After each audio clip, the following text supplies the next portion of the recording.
Eu vi um pouquinho Molica também. Molica, esse relatório da Justiça Eleitoral, com a participação de representantes de diversos setores, iniciativa privada, academia, setor público, vai servir para interromper ou minimizar o efeito das críticas que são constantemente feitas às urnas eletrônicas e a tentativa de impor em uma parcela da sociedade a sensação de que o voto delas não vai ser levado a sério no dia 2 de outubro?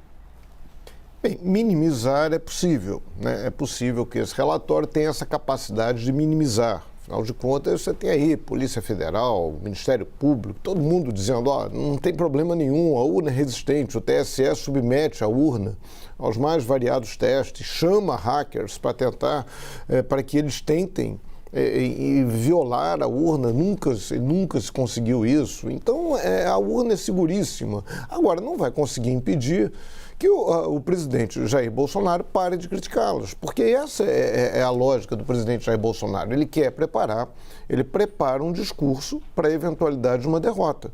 Então ele fica o tempo inteiro dizendo, você mostra para ele, olha, isso aqui é preto. Ele diz, não, é branco. Não, presidente, é preto. Aí ele diz, é branco. Então aí fica muito complicado, porque ele não se convence, ele não quer se deixar convencer por nenhum argumento. Tanto que ele, quando faz a crítica genérica, cita lá o relatório preparado por um oficial do Exército, em nenhum momento ele cita em que pontos haveria tal fragilidade das urnas. Ele fala genericamente. Então ele não quer se convencer, ele não quer mostrar que se convenceu, ele quer manter apenas a chama acesa, gerar essa desconfiança, que é algo perigosíssimo. Lembro que recentemente, em pelo menos 2 discursos, ele no mesmo discurso falou em fragilidade do processo eleitoral e falou em necessidade da população armada defender, população civil armada, sua capacidade de, aspas, defender a democracia. Então ele fez essas ligações entre o mesmo discurso, o que é algo perigosíssimo, né? É algo muito grave. Então ele vai manter esse discurso. Enfim, mas aí vai se fazer o quê? A mim não tem muito o que fazer. Eventualmente, a menos que o Ministério Público Eleitoral avaliar que o presidente está cometendo um crime ao levantar esse tipo de acusação sem prova, abrir um processo, enfim. Agora, só para lembrar, eu gosto sempre de ressaltar esse ponto. A urna eletrônica veio para acabar com as fraudes. Em 1982, teve eleição para governador no Brasil inteiro, teve eleição aqui no Rio. A eleição foi no dia 15 de novembro de 1982. O resultado final foi proclamado pelo Tribunal Regional Eleitoral no dia 13 de dezembro de 82, praticamente um mês depois, com cédula de papel. Uma cédula que a ditadura, lá nos seus estertores, fez o favor de complicar muito o voto.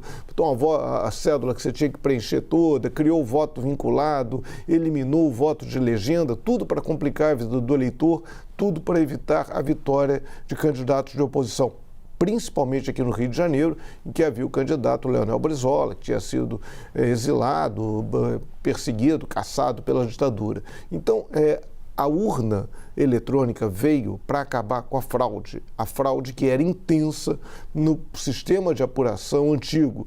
Voto em branco era muito valioso, as pessoas preenchiam o voto que estava em branco ali no processo de apuração, no mapismo, chamado mapismo, falavam errado, cantavam o voto errado para apuração, era um caos. A urna eletrônica veio para moralizar esse processo eleitoral e ajudou muito na eleição, inclusive de candidatos aí outsiders, como Lula e Bolsonaro.